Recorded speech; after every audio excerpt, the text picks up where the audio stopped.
What is up, everyone? Today, me, Scott, and Jason will be doing a really nice video today. Today, we're going to be talking about Who's Next by none other than The Who.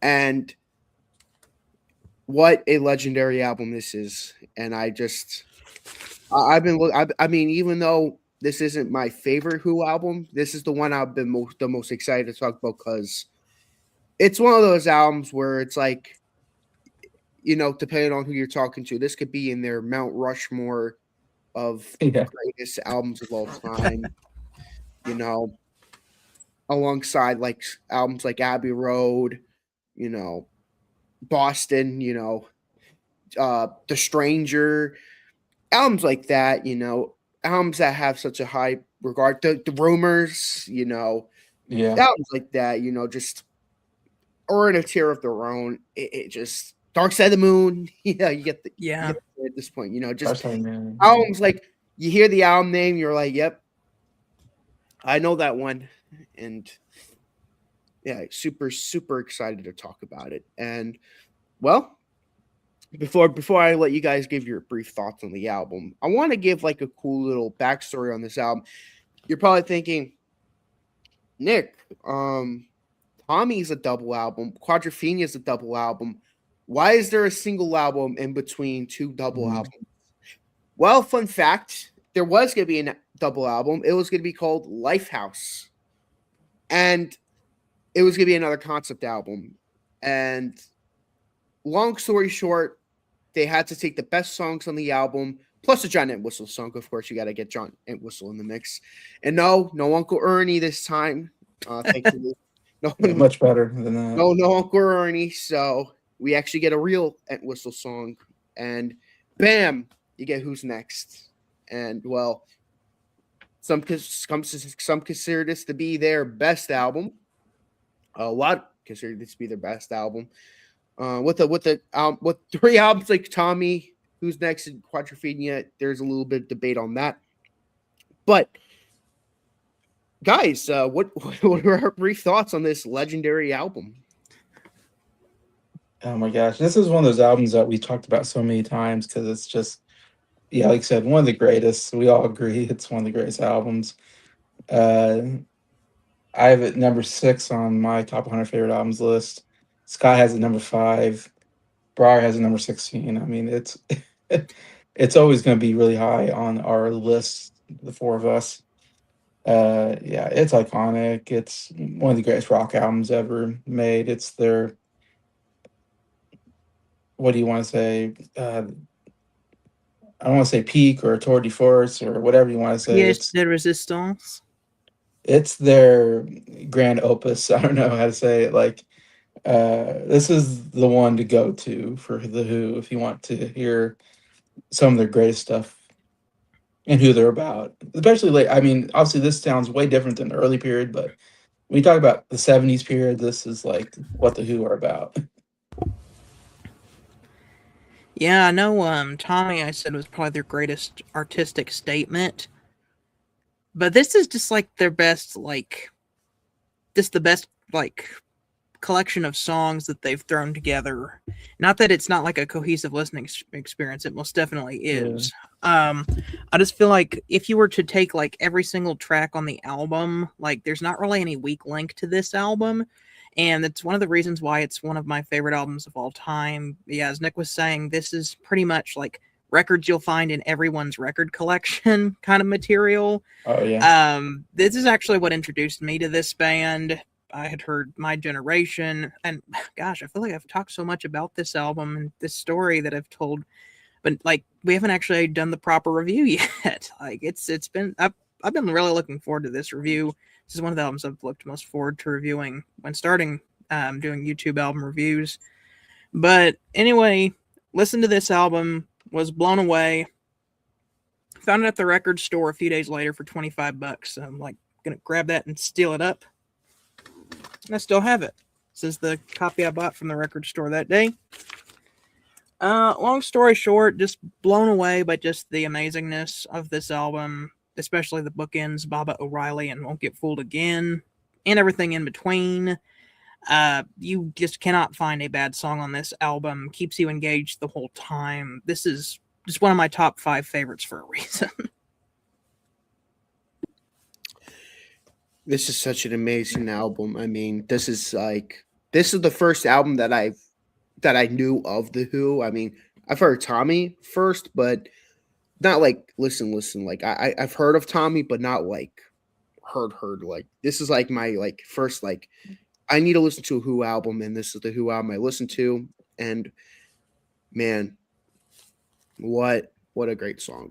I mean, what a great album. And like Scott said, the bookends are just we'll talk about the bookends, but it's like it's great. Well, without further ado, let's go track by track and let's open up this thing to Baba O'Riley. Yes, Baba O'Riley, the legendary album opener. What do we think about this one, guys? First off, what a weird title for a song that not in the obviously the Bob Riley's not said in the thing.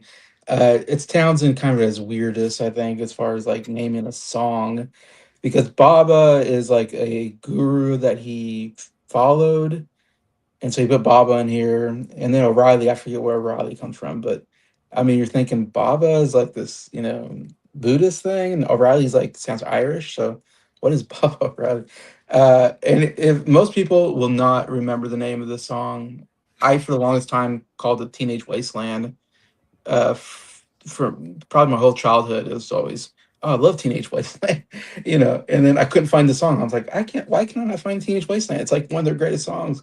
And then I finally at some point found out it's Bob O'Reilly. I go, what? Bob O'Reilly.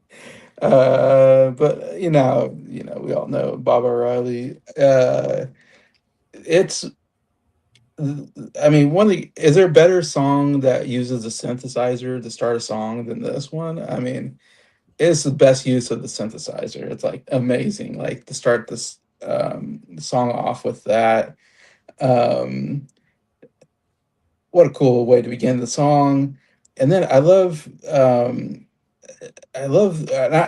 say this about every song. The drumming is amazing. Like every song, the drumming is just top notch. Like Keith Moon, he was good before, but now he's just like amazing. The drum fills and everything he does.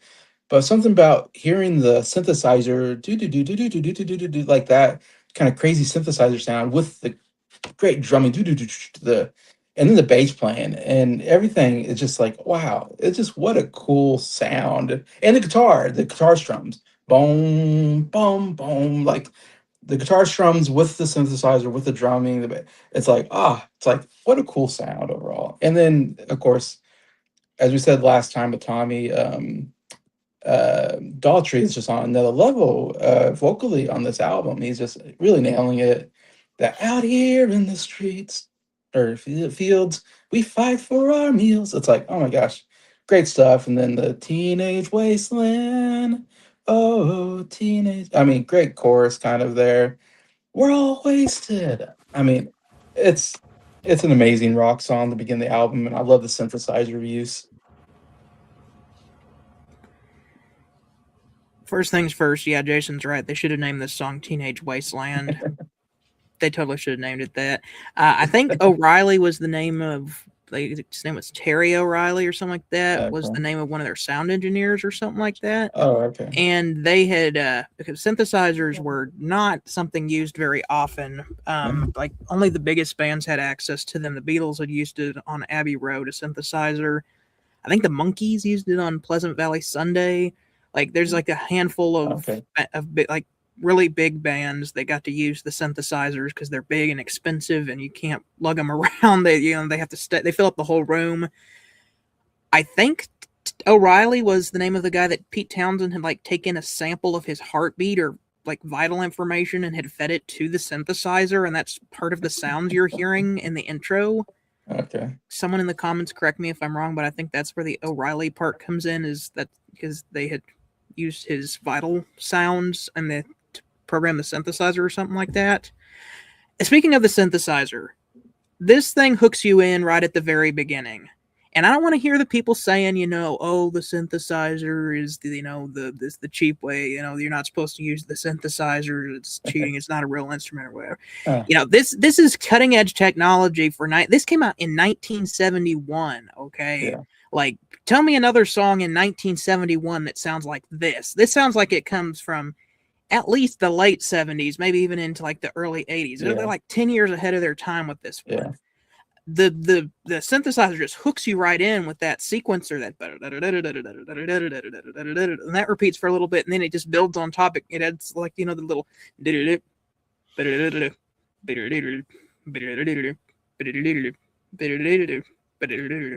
it's just like, what is this? It's like this. These sounds are just swirling around your head. You're like, I have no idea what I'm listening to right now. And then all of a sudden, the piano comes in, bow, bow, bow, bow, bow, bow, and the drums. Yeah, the drumming is the drumming on this is just top notch. It just goes so good with the synthesizer. Mm-hmm. I think when they did this song live, Moon had to use a headset just because Townsend obviously can't play the synthesizer and the guitar at the same time. So the synthesizer was pre-recorded. They just used the studio track. So Moon had to use a headset so that he had to play to a click to keep in time with the pre-recorded synthesizer. And I don't think he liked that because, he's kind of, the Mr. Chaotic, and doing something controlled and playing to the click kind of made him upset. But like, it works for this song. Like, the drumming is just on point here, and then you get Entwistle's bass come in. It boom, boom, boom, boom, he does like a little bass run up there. Everything's just building on top of each other, and then Daltrey comes in real strong. Oh, his vocals are on point here, just continuing from where he left off, with being vocally just confident on Tommy, and now he's belting it out even more here on this song. And then it's funny, the guitars is the last thing to come in when it's building. Like, the vocals come in before the guitars.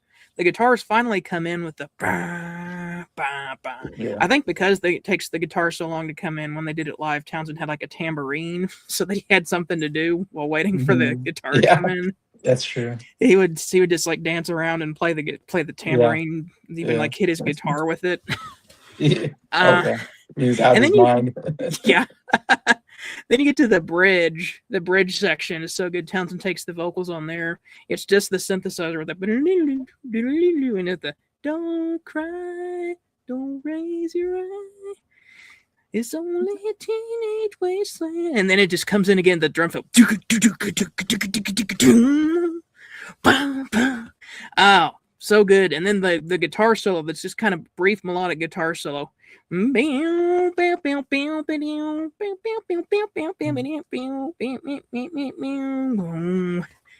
then the end, it just goes off into, I don't even know what. It just yells, they're all wasted. And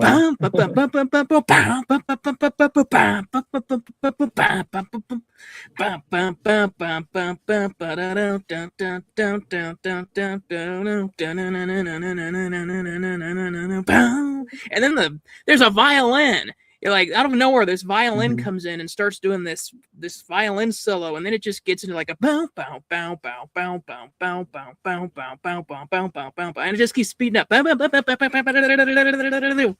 it just dissolves.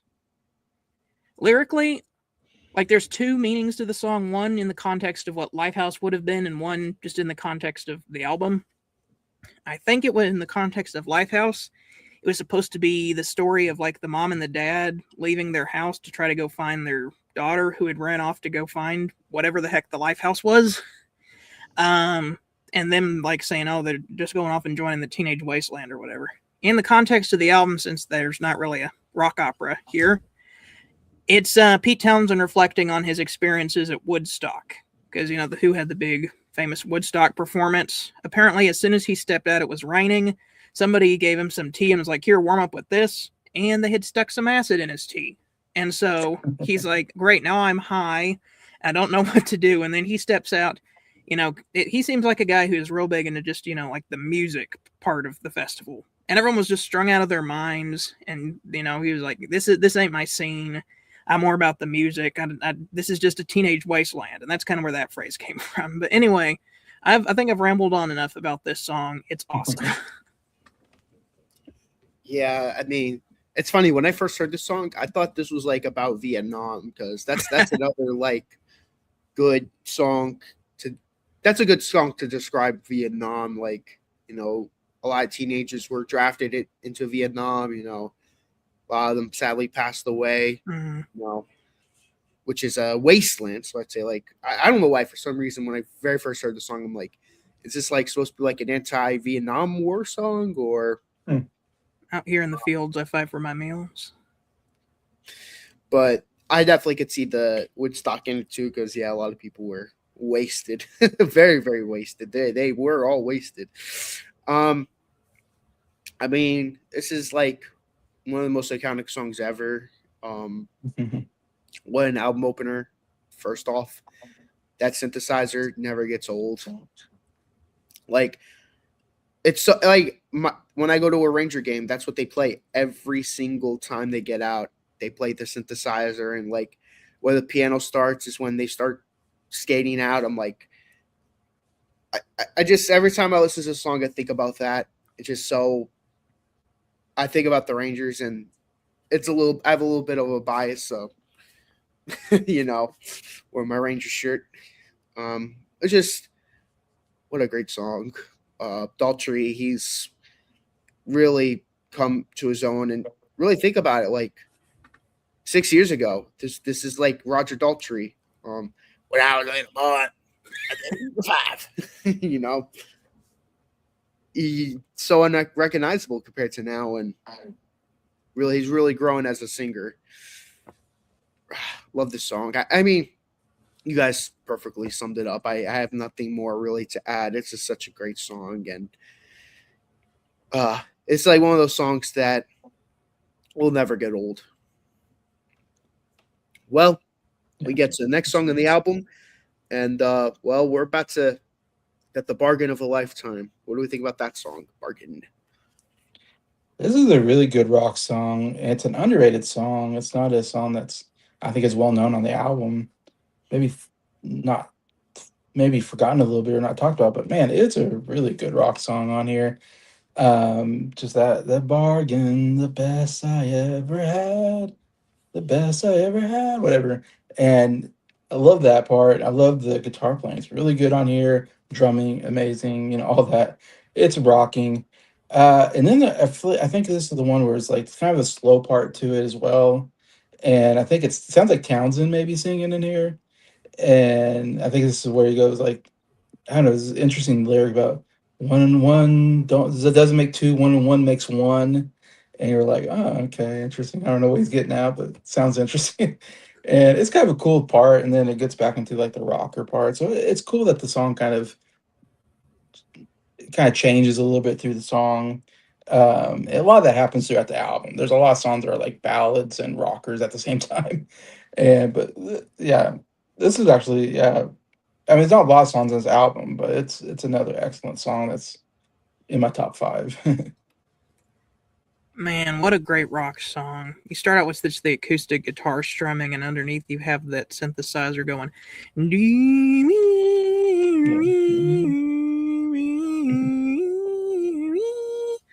then the drums. And then it just comes right in.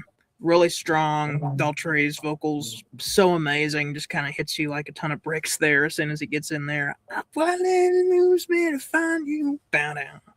Gotta give up all I got. Bow down. And then the kind of chorus is so catchy with it. I call that a bargain. The best I ever had. And every time it gets to that, it just kind of cuts out and gets to that drumming. And the drum fills. The best I ever had. Oh, and then some good guitar licks in there too. Mm-hmm. And then you get to that bridge section where it kind of just calms down and Townsend sings his part.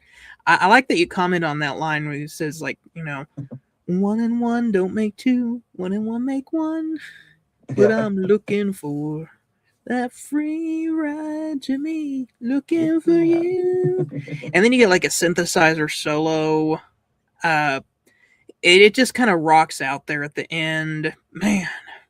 Just thinking about it, just makes me want to go listen to it again. But yeah, it's an awesome 1-2 punch. Great follow-up song. It's like, hey, we didn't give you just like our best song and we're just like scaling back. No, this whole thing's gonna be good. Yeah, this is like a very interesting song because it's like it kind of starts off a little moody in the beginning with the bum bum bum dum, dum. It's like it's like an epic love song. It's like it's not like any other love song where it's like lovey dovey. It's like, I'll stand naked, stoned, and stabbed. I call that a bargain. Best I ever had. And the way Daltrey sings, he sings it with so much passion. Like, one thing I gotta give Daltrey credit for, the way he sings, like it sounds like he wrote the song himself with the amount of passion he puts into it. I finally find you. Gotta give up all I got. Get you. I gotta give up all I got. I call that a bargain. The best I ever had. I mean, I've seen it in a couple of commercials, like I think I have heard that commercial. but that's the thing that bothers me. It's like it doesn't It's like- belong in commercials. This is a love song, not a commercial. It's like The Who and Jimi Hendrix make great commercial music. Yeah. I know. Someone's trying to sell you a vape that's grape flavored and to play Purple Haze. Purple Haze. It's such a great song, though. This has always been a really good song. All right, so you get 2 5-minute epics to start the album. How did they follow that up? Well, they followed up with a nice, simple acoustic song, "Loving for Keeping." What do we think about this one? Yeah, it's funny coming to this one. This is one I didn't remember as well as the other ones. It might be the one I remember the least out of this album. And it's still a really good song. I love the acoustic guitar playing. It's great. Like Townsend is a really good acoustic guitar player.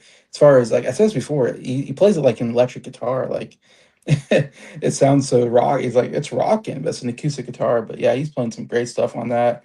It's still a very catchy song. I think that love ain't for keeping, that whole chorus part. I still enjoy quite a bit. I guess I'll reveal where it's on my list, but it's like towards the bottom of my list, but it's still a really good song. Yeah, we got another great song here. This one's kind of more acoustic driven, but it has kind of a little bit of a country flair to it as well. Acoustic guitar, definitely the big centerpiece of this song here, but Roger Daltrey has some great vocals as well, especially with the kind of refrain, "Lay down, my darling, love ain't for keeping, boom, boom, boom, boom, boom, boom." And there's like a cool acoustic guitar solo in there, which is interesting. I also love the end, how it just ends on that strum, like bang, and then do do do do do do do. That little lick there at the end, really good. Yeah, it's a fun song. I think I think this is a fun song. It kind of has a little bit of country twang to it. Yeah. I'm forgetting the words right now for some reason, but in new mow grass, we might moving now, but I know the clouds are pass. I don't know. For some reason, I get a little bit of country twang to it, but it's a great song. It's always been a song I've always really enjoyed on the album. It's short but sweet. Yeah, it is short. That's right. It's like 2 minutes. Isn't it? I think it's the shortest song on the album, but Yeah. it gets the job done though. I think it's really good. Yeah. Yeah, really, really good cut on the album, and yeah. All right, now we get to the Entwistle song on the album, and again, it's not Uncle Ernie. We get to talk about My Wife, and no, I don't have a wife. We're talking about his wife. I thought this was actually really nice rocker. It's a good rock song, very well paced throughout. I love the piano playing here is really good, and the horns that come in really nice. And I kind of like the melody overall. I think it was really good, and I love the vocal work here. And I don't know, is it bum bum bum bum something about a shotgun or something like that? And I'm like, oh man, that's like I loved how he said that, and like I don't know, it's like really great. Like how he, yeah, the vocally how he sang all that, and then there's this middle part that I don't know if there's a chorus necessarily, but there's like this middle part that's a little different melody that's really good too. I can't explain it better than that. I Someone can't explain it better to explain. me. Yeah, the middle But there's part. kind of a cool other part that's like kind of cool. And I was like, wow, I kind of like the melody there. It's not the main melody, but it's like different. And then it goes back to the main one. But yeah, I really like it. I think you're thinking of the part that goes like, "All I do is have a bit too much to drink. I picked the wrong precinct. You're picked up by the law, and now I don't have time to think." Bam, bam, the horns. Yeah. This song is funny. It's a very funny song. John Entwistle goes to the bar, has a little too much to drink. The police put him in jail so he can sober up. And because of that, his wife thinks he's been out with another girl. So what does his wife do? Comes at him with a judo expert and a machine gun. And so now he has A to find machine gun. Yeah. he has to get a tank and an aeroplane and all this crazy stuff to get away because he knows if she catches him, it ain't gonna be good. So that's kind of the John Entwistle's kind of signature brand of humor there. But the song is catchy as well. It kind of just starts right with that guitar riff and very bass heavy, as you would guess for a John Entwistle song. Lots of horns too, kind of the signature of his songs. But I like the melody, the kind of like my wife is in jeopardy. Murder in cold blood is what I'm going to be. I ain't been home since Friday night, and now my wife is coming after me. Yeah, It's just try like, coming after me. Yeah. it's like I'm Yeah. gonna buy a tank and an aeroplane. If she catches up to me, there ain't no time to explain. Yeah. She thinks I've been with another woman, and that's enough to drive her half insane. Yeah, it's a really nice melody. Gonna buy a tank and an aeroplane. That's my favorite part when he does that. Yeah. Or what Jason was saying, I was like, the first was like, I got to get was a judo expert with a A machine. machine gun. Yeah, I love how he sang that. Machine gun. Yeah, and then I love the outro with the horns where he's just like, she's coming. Bam, bam. Yeah, fun song. This has Entwistle written all over it, and I'm happy he has at least he has at least one like big signature moment on a Who album. I mean, you could argue Boris the Spider, but this is like the big moment for him though in his Who career. It's so epic. It's badass too. I mean, I love the lyric that Scott was saying. With my wife is thinking I'm with another woman, and that's enough to send her half insane. I mean, that's just poetry right there for him. It's like it's fun. It's a fun song. I love the horns on here. You could definitely. I mean, even without the vocals, you could tell this is an Entwistle song. Has that Entwistle kick to it that I've always really enjoyed from Entwistle. I've said this before. I'm a big Entwistle guy, and this is definitely top 3 in my Entwistle songs. Obviously, Yeah. But yeah, I love this song. Now we follow that up with the last song on side 1, and that is "The Song Is Over."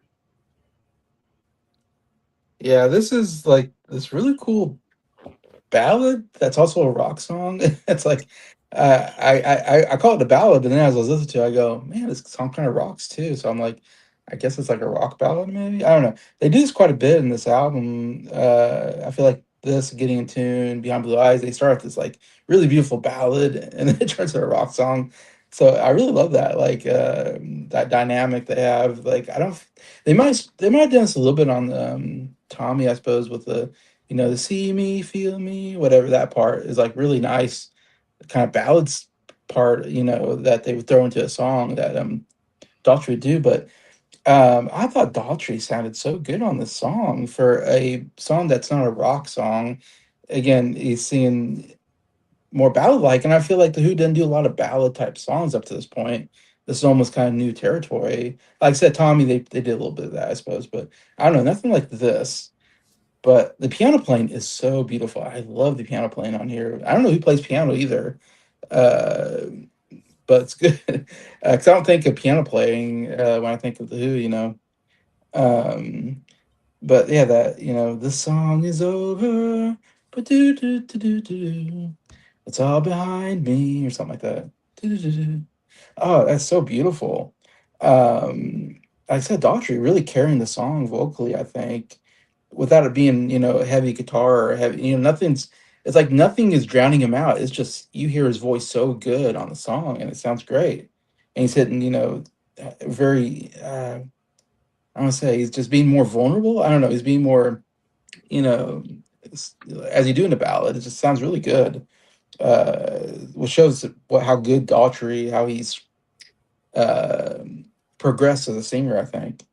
Um, but then, yeah, the drumming is amazing. The drumming comes in, and it's like right here on you, and it's like all of a sudden drumming comes in. Bass playing is also really good on the song, and it's like, oh, this song really rocks. And yeah, I love the ballad part too. So it's like I like both parts of the song. It's Listen to this album again. This is definitely a song that's been rising up my rankings. It's like one of my favorite Who songs. Okay, this is probably one of the greatest breakup songs ever made. And I'll explain a little bit later about why that's so, but I'm going to talk a little bit about the music first, then I'm going to talk about the lyrics. Musically, it starts with the piano and the synthesizer, and it just works so well there to set the mood. Boom, boom, boom, da da dum dum dum. And then whenever he starts singing, it's like this is like a voice we haven't heard very much from him because it's not the tattoo voice where it's all up real high or whatever. Right. I feel like this is a voice that we don't hear very much from him, but when we hear it, it's really good because he does the same voice on what's that song? It's the second to last song on "Who Are You." Um, Yeah, I can hear it in my head right now, but I'm trying to remember the name of it. I'm looking forward to doing it all again. That's how good. Oh yeah, Love Is Coming Down on Me. That's Oh the name of it. yeah. For some reason, I blanked on that. I don't know why I blanked on the name of that because it's one of my favorite songs on that album. Oh, it's a good song. Yeah. But it's the same voice he does on that one. Kind of a more vulnerable voice. And well, sorry, it's Townsend who's singing the verses. I was mistaken there, but Okay. Is it? Daughtry does the chorus. Oh, okay. When Well, he I comes in was with totally wrong about that. the song is over. They're all ahead now. I got to learn it. He does a good job. I'm gonna with the sing out. singing. And then you get that chorus where Moon's drumming comes in. Pow, pow, pow, pow. I sing my song to the wide open spaces. Yeah. I sing my song to the infinite sea.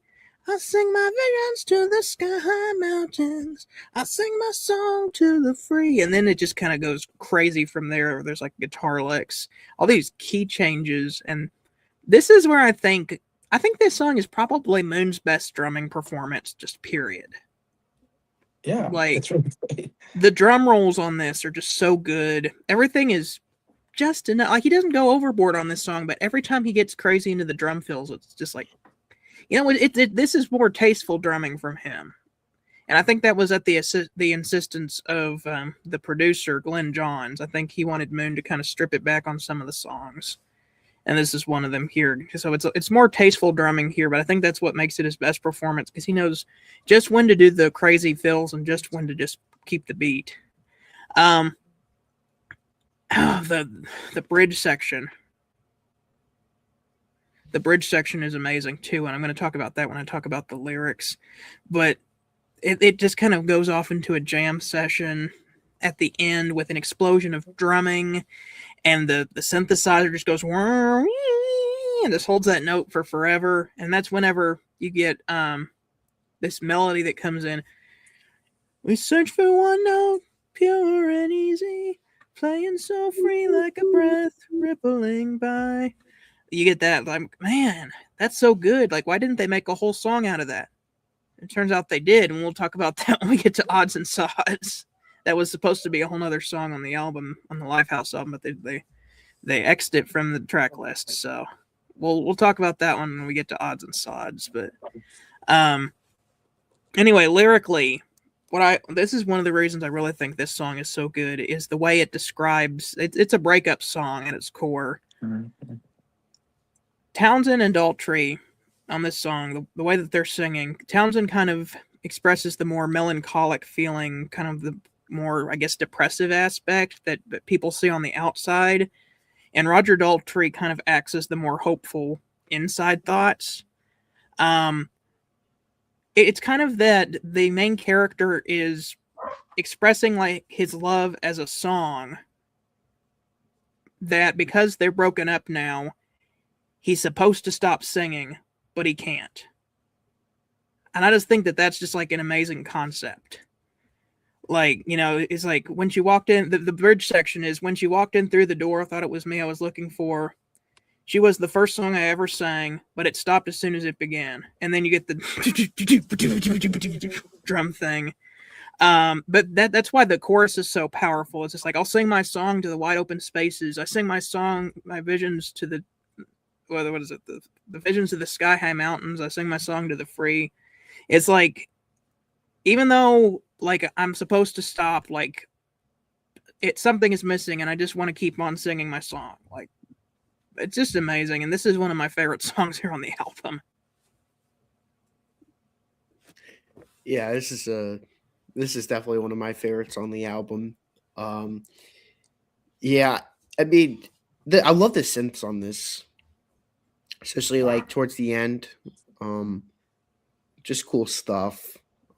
Beats. I love the mix between Pete Townsend in the verses and Daltrey in the chorus. It just works so well. I wish there were more Who songs like that, like where you get both singers involved. I love songs where like you get multiple lead vocals on the song. I've always been into that. Yeah, I mean, again, you guys kind of said it perfectly. I have nothing much more to add. I mean, I love the end with the once was a note pure and easy. I also love that part. Very, very iconic. Um, yeah, I mean, this has always been a song I've always really enjoyed. I remember when I first heard the song, I'm like, this is like an album cut. Like, this isn't like a single. Like, this is like an album. This is like Yeah, a song that you only get on the album. You don't listen. yeah, You'll never get it on the radio. You'll never get it yeah. on a single. It's just very, very good. Well, we flipped the record over, and we're about to get in tune. Getting in tune is the next one. What do we think about getting in tune? I said the same thing about Song is Over. It's like, man, you get this like great rock kind of, or I mean, this ballad that turns to like a rock ballad, and then you get Getting in Tune. It's kind of similar to me. It's like this really great kind of ballad type song that also turns into a rock song as well. And they're back to back too, which is interesting. They put these two to me are the most ballad type songs almost. Behind Blue Eyes, you can also throw in there, I guess. These great like ballad types, and I'm like, man, that's what I love about this album. It's like you got the rockers, and which the Who always, of course, do so well. But then these really nice ballad type songs are really beautiful in here, I think, and I haven't seen on any other Who album done quite so well. But yeah, I do love the. I don't know, wish I could remember the lyrics, but it's interesting the lyrics of like I play this note, and I know Scott would probably talk about the lyrics maybe better than me, but I play this note because it was something I was feeling right in tune. I'm in tune or something like that. I don't know. I love it. It's a really cool melody. Lyrically, it's interesting, I think, and again, vocally great, all that, and then getting right into like I don't know. There's some great vocal work there, and I noticed this time around listening to it, there's a part where he's singing, and then it sounds like Townsend singing like the high harmony over the top of his voice, which I didn't remember, and I was like, oh man, I love that. It sounds like Townsend singing like this high harmony right in top. It sounds so great, the two voices together. But yeah, it's another just absolutely fantastic tune on the album. Man, they're just not easing up on the good songs on this album. This is another amazing song. It's kind of just starting off with the piano, playing the piano chords, and I love how the music just kind of sounds like a guy just sitting around, just playing around on the piano because he's got nothing better to do. And literally, the words are, I'm singing this note because it fits in well with the chords I'm playing. Yeah, Like yeah. it just sounds like he's just like bored or something, and he's trying to just like Self-referential, yeah. It's like he's like just trying to write a song or something.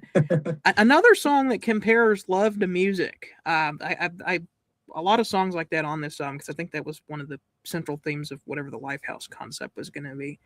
But yeah, getting in tune to the straight and narrow. Man, what else am I going to say about this song? It's just so good. You get the chorus as soon as he gets to the I'm gonna turn right in on you. Ba, ba, ba, ba, ba, ba. Right in on you. Ba, ba, ba, ba. I got it all here in my head. That nothing no needs to be said. Just playing on the old piano. You know, again, self-referential there. Getting yeah, in tune to the straight and narrow. And then they kind of rock out for a little bit. And yeah. then you get like a key change.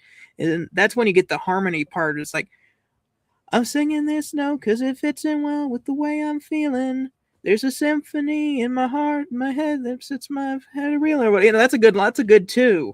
That's another good line. There's so many good lines in this song. Yeah. And then the end, man, the end. They just really go for it at the end of this song. They just take the energy and ramp it up to 11 there at the end. Like, it's like there are like at least 5 songs on this album that sound like they could have been the album closer. And this is one of them. But it's like where are they going? How can they have something else that could be even more like album closer type material than this, or the song is over? And of course we're going to get to that song later, one of the greatest album closers of all time. But like, you get to the end of this song, you're just jamming along with it, and you're like how can it get any better than this? Yeah, this is a song that I've always really. This is another song I've always really enjoyed on the album, especially. Like, I agree. It's like it starts off as a ballad. You're thinking it's gonna be a ballad, and then it becomes like a hard rocking song. Yeah, I love the way Daltrey sings on it. I got band on the hand. There's no me to be said. Just banging on my bold piano. You know, and I get into it. Just like really getting into it. Again, another really great performance, as per usual. Really, just another really good song. I have nothing. This is like one of those albums where it's like it's so good, but I have like very little to add because it's like people have talked about how great it is already. Yeah. Now we get to the next song on the album. We get a Pete Townsend lead song, and that is "Going Mobile." Yeah, I thought this was actually a really catchy song. I really enjoyed it. I like the acoustic guitar playing again here. I think is really good, and yeah, I think it's super catchy. The melody and just I'm going mobile, then whatever the acoustic guitar playing sounds so great with it. And bump a bump a bum bump a bump a bump a bum going mobile. Yeah, really enjoyed it. It seems like one of the songs that's not as well known on the album. You're not going to talk about it a lot, but it's like one that comes up and yeah, I'm still really enjoying it. This is another fun song. This is another one that kind of has some. This has a very British humor to it, but it's about basically getting a mobile home and evading taxes. Oh. Because I guess it's kind of like one of Townsend's like fake dreams, where like he just ran through the country in a mobile home and would never have to pay any taxes because they could never catch him. Fun song. I like the guitar at the beginning. Boom, boom, boom, boom, boom, boom, boom, boom, boom, boom, boom, boom, boom, boom, boom, boom, boom, boom, and more good drumming. More good drumming on here as well. There's some interesting jamming near the end, where the synthesizers come in, and it's got like some kind of like ring modulator thing on it that makes it sound really weird but really cool. Yeah, another really great song, and this one is just kind of more fun to just sit back and just jam to. This is a good song, but I'm going to be honest, this is definitely my least favorite on the album. I never go back to this song. I only listen to it when it's on this album specifically. That's always been a big reason why this has never been my favorite Who album after listening to the rest of Who albums, because this has always been like the odd man out on the album compared to the other songs. I like the catchiness of it. I like it's like a little experimental, like Pete's voice, but I don't know. This is like a song that I never go back to because you have 8 of the other 9 songs there's that much better. I have nothing much more to add. Well, we continue with another really great song, another iconic song, Behind Blue Eyes, and no, not the Limp Bizkit version. Yeah, there was a Limp Bizkit version. Boy, I do remember that when it came out. Because you guys were really young. I don't know if you guys were born yet, but I remember It's that. what you listen to when it's just one of those days. And some people probably heard that first before they heard the Who's Behind Blue I Eyes. kept trying to convince people because this one person's like, play Behind Blue Eyes. I'm like, oh, that's a great Who song. It's like, that's Limp Bizkit. I'm like, no, that's the Who. It's version. like, no, bro, it's Limp Bizkit. I'm like, when you argue with someone musically and they're so wrong and you just don't want to argue with them. Hey. When your fist clenches, crack it open. You're just like, fine, I guess this is a Limp Bizkit song. But I'm like, I'm not playing their version though. It's like, whatever. I'm like, you're like, I refuse to play. I'm not playing the Limp Bizkit version. And when I did eventually listen to it, I'm like, this is my reaction. I'm like, wow, this version is fucking terrible. This is awful. It's awful. The Who version is way better. You take out the rock. You literally took out the rock section for a stupid speaking spell spelling the name of the band. How is this a good trade? Garbage. It is garbage. But let's talk about the Who version. Let's talk about the Who version. Sorry, this is definitely one of the classic ones on the album. I guess I don't know if it was a huge hit, but I think it was kind of a hit song on this. I think it's one definitely everybody agrees like is one of the great songs. I was just thinking like we put together our Perfect Who album, me, Scott, and Briar, and we had Bob O'Reilly, Behind Blue Eyes. I think Won't Get Fooled Again. We had 3 songs off of here, and I was just thinking I could have put like 3 more songs off this album, but I didn't want to be too heavy on this album, so we picked other songs from other albums. But it's like, man, it's one of those things where it's like, man, the song is over, Getting in Tune, Bargain, Behind Blue Eyes. I mean, Behind Blue's got on there, but these other songs could have gone on there. But Behind Blue Eyes is one of those that it seems like it has to be on your greatest hits album, how it starts off again with this kind of, I know like there's this story like it's supposed to be like the villain song or something like that. Like the villain has blue eyes, and so blue eyes you kind of think of like as a nice person or something, but then he has this moment of anger during the song, but he goes and lyrically, interesting. Behind blue eyes. And I can't remember the lyrics now. I'm trying to think now, but no one knows what it's like. That's it. No one knows what it's like to be a bad man, to be a sad man, or something like that. Behind blue eyes. Yeah, so it's like really nice kind of ballad type feel at the beginning. And then it gets to that when I get something and I get fist crack open or whatever you said, and then it's like, wow, he's like really angry now, and then it ends back with the ballad type with the no one knows what it's like, so that's really cool. I love how again it goes from ballad to rocker to ballad again, and just the idea behind the song is kind of interesting as well. This song is amazing right there from the guitar intro. Boom, doom, doom, doom, doom, doom, doom, doom, doom, doom, doom, boom. No one knows what it's like to be the bad man, to be the sad man. And then there's harmonies behind blue eyes. The way the harmonies come in there. The harmonies. It's pretty much just like Daltrey and the guitar, and then Townsend comes in on the harmonies.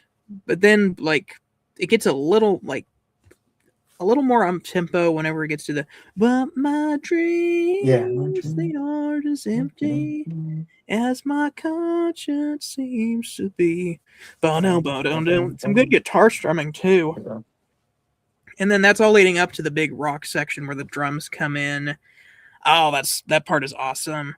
The weirdest line in this song, if I swallow anything evil, Oh, the finger down my throat. I'm like, that was a what weird line. does that mean? It basically just means like, if I choke, or like if I'm choking on something, help me get it out. Mhm. So, because lyrically, what this song is about, of course, we were talking about how this was supposed to be a rock opera. This was the Yeah. villain song, Yeah. and you know how you have these villains like Thanos or whatever who are villains, but like they think that they're right. Mhm. Because that's what makes a good villain is they're not just evil just because they want to. Well, that can be a good villain too, like the Not Joker for in the evil's Dark sake. Knight. Yeah. But like the really good villains are ones who think that they're doing the right thing, and this villain is trying to like tell people like, I'm not a bad man. You just have to understand me, and that's what this song is about. And he's saying like, maybe I just need a little bit of love to be a nice guy. Like if I get upset and I, my fist clenches, crack it open, put it down. Maybe I'll stop being angry. If I shiver, give me a blanket and let me wear your coat. If I'm cold, give me a blanket, give me your coat, and maybe I'll calm down there. And then we just got to that other line that we talked about, which basically means, if I'm choking, help me get it out of my throat, help me to stop choking. And we already talked about, if I'm shiver, give me a blanket or whatever. But that's when you get kind of the part where it rocks out for a little bit. And I love that just a little hint of jamming with that bow, bow, bow, bow, bow, bow, bow, right back into the nobody knows what it's like to be the bad man, to be the sad man behind blue eyes. And that's where it ends. That's where it ends. You're like, cool ending. not a very well. It's an amazing end, but it's not a good resolution. It leaves you wanting more, and I guess it leaves you wanting more because you're about to get more with "Won't Get Fooled Again." It's setting up "Won't Get Fooled Again" perfectly, leaving you like, where are they going with this? Like, what's going to be the last song on this album? How are they gonna finish this off? Because they've had pretty much like a perfect run here on this album. Is there any way that they could do any better? And they do. Yeah, this is another just fantastic song.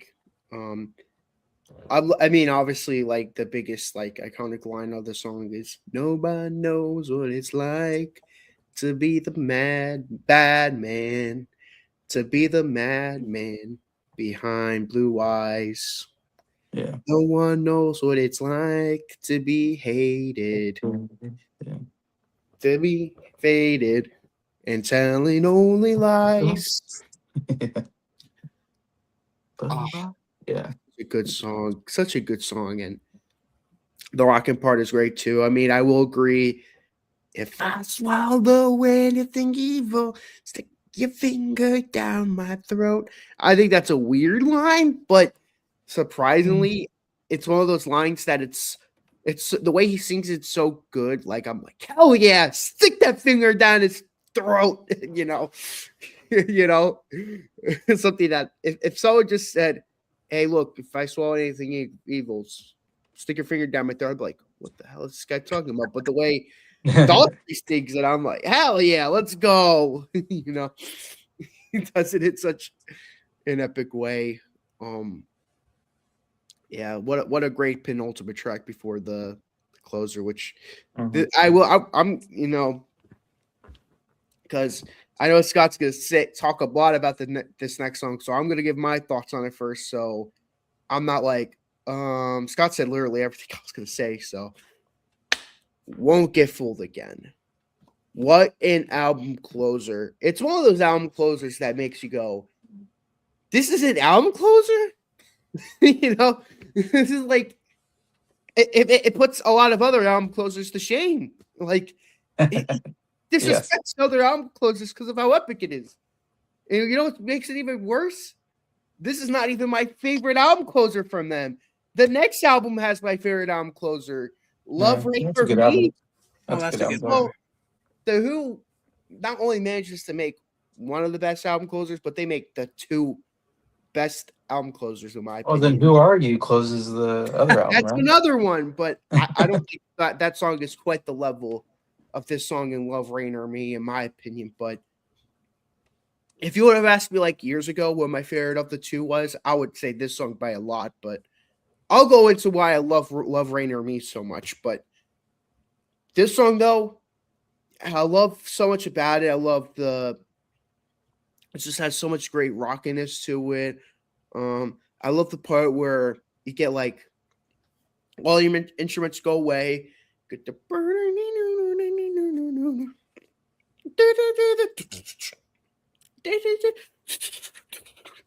yeah. Meet the new boss. Same as the old boss. I've always thought of this as like the Daltrey, yeah. You know, like I've always thought that as him finding the note. Like getting in tune is them trying to find the note. Well, pure and easy is like the note is pure and easy. Getting in tune is trying to find the note. And this song, he found it. He found the note. He found the note. What a great note that is. But yeah, this is like this and Let It Bleed. Like, and they're both 9 songs, interesting enough, and they both have 5 songs on the first side and 4 songs on the next side. This is those 2 albums. That's like a perfect like track by track versus track album because of how similar they are. But those 2 albums are 2 like the best bookends. Yeah. Give Me Shelter, Bob O'Reilly, and You Can't Always Get What You Want, and Won't Get Fooled Again. I have a question. What do you guys prefer? Which bookends do you guys prefer? Well, this one for me, but they're both really great. Like, obviously, I'm gonna go with this one, but like, seriously, we're picking at straws here. All right, that's one of my favorite Rolling Stones albums too. Those 2 songs are just like so good too. Yeah, pretty much. But yeah, what a great album! Like Escape has a great opener closer as well. Oh yeah, Don't Stop Believing, Open Arms. Arms. I can't wait to talk about Journey at some point. I am looking. Yeah, we need to do a Journey series. Yes. Yeah. I did listen to their first album for 1975. It's a good album. Interesting thoughts about it.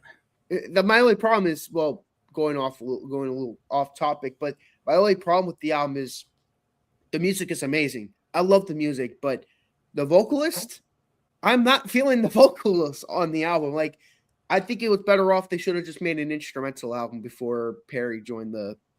That's kind of my same thoughts with that album. Because the music is so. It's more about the jamming than the singing on that first Journey record. Like, I'm not gonna say like, oh, Journey sold out, like the music's no longer good. No, quite the contrary. I think they got a lot better when Steve joined the band. But musically, though, I will say it's a little more advanced on those early records. But my only problem is the vocals are a little. Ooh, that's why Infinity is such a good record. Oh yeah. Well, we'll talk about those albums when we get there, when we eventually review them. But Jason and Scott, what do we think about this last song on the album? You want me to go next, or? Yes. Okay. It's one of the songs I've talked about so many times because it is one of my favorite all-time songs. It's my favorite Who song. It's, I think, maybe the best rock song ever made. I mean, is that good? When I say best rock song, I mean song that just rocks from beginning to end and just never stops. There's other great songs like Stairway to Heaven, but it has like it starts slow and then rocks. So it rocks from beginning to end. So good. Like, I always think of like one of the greatest guitar strums I've ever, heard is like A Hard Day's Night. Just really starts that song so well.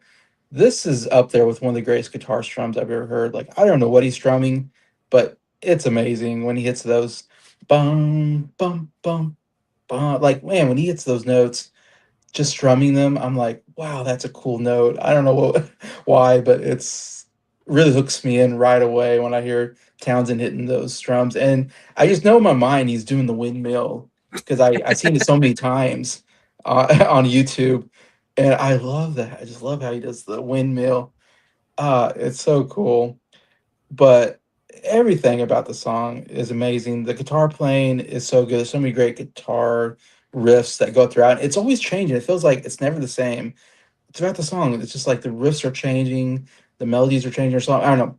The bass playing is amazing. Like it's just all over the place. He's just playing all these notes, and it feels like it's never the same notes. So it feels like he's always doing something different. And then Keith Moon, his drumming, it's like he's on a drum solo the whole time. He's just doing this crazy drum fills the whole song, and you're like, it just feels like nothing ever repeats itself. It's just like continuing just this buildup of this great song. And then what Nick said, like the greatest moment of the song and one of the greatest moments in rock is that synthesizer part. Again, Bob O'Reilly, greatest use of like synthesizer at the beginning. This is the greatest use of like a synthesizer like solo part that it goes so long. You keep going, when's this gonna end? It just keeps going. And you're like, this is crazy that this is like one of their biggest hit songs and it has this crazy long synthesizer part. I mean, this is a long song to be like a hit song too. It's mostly it should be too long to be a radio hit, but it is because it's that good. But yeah, that synthesizer part, and then that, and then the drumming feels, and then the scream. It's the greatest scream ever in rock history. That whole moment is one of the greatest moments in rock history, in my opinion. That every time I hear the song, almost every day I play the song when I'm driving, because I love to listen to rock music when I'm driving. So I listen to like I have my rock playlist, and so I'm listening to like the the really rocking songs. I don't know, I love that when I'm driving, and this song comes in my playlist all the time, and I never get tired of hearing this song. I hear it so much, and yet that moment still gives me chills. That scream, the drumming, the sense. I don't know. It's just so amazing. I can't say much more than that. It is one of the greatest of all time.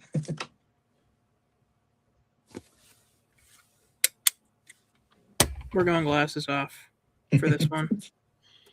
All right. Won't Get Fooled Again. Okay, we're hitting all the ones on like my Mount Rushmore of amazing songs. The video tonight we already talked about Bohemian Rhapsody on Briar's channel. Mhm. Now we get to talk about, and we talked about Stairway to Heaven on the Led Zeppelin Yeah. series. So now we Good one. get Won't Get Fooled Again. Wow. That's my review. The short version. The single edit, if you will. Oh yeah. Speaking of which, the single edit of this song sucks. Oh yeah, I was gonna say the single edit is horrible. Like it literally Is it a takes single edit? Oh, Yes, man. it takes it down and chops it in literally half. Oh, It's a man. 4-minute You know- edit. Yeah, I couldn't listen to You that. know what makes it even worse, Scott? None of You know the what makes it even- jamming. You know what makes it Oh, even worse, man. Scott? The B side. I don't even know myself. It's about the same amount of time. It's like about almost around the same amount of time. The worst part of the single edit is that nothing builds up to the scream. The scream just comes out of nowhere, and you're like, "What? Oh, Where did that I come didn't from?" realize There's no that. build up to Oh it. my gosh. Anyway, Won't Get Fooled Again. Long version of my review. We start out with ominous synthesizers and one large guitar strum. And the synthesizers creep in.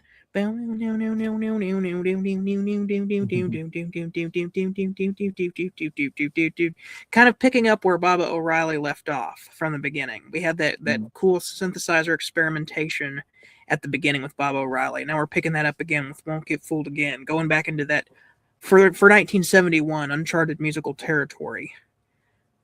Then we get more guitar strums. More guitar strums fill the air, and Keith Moon enters with his triumphant drumming. And he is on all cylinders throughout this whole song. And then we get the guitar, the little like, and then Daltrey enters very powerfully. We be fighting in the streets. And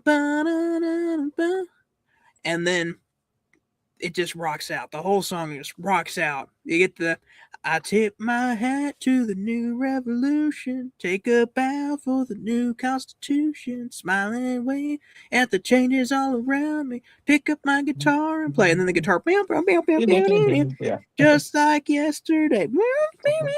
And I get on my knees and pray.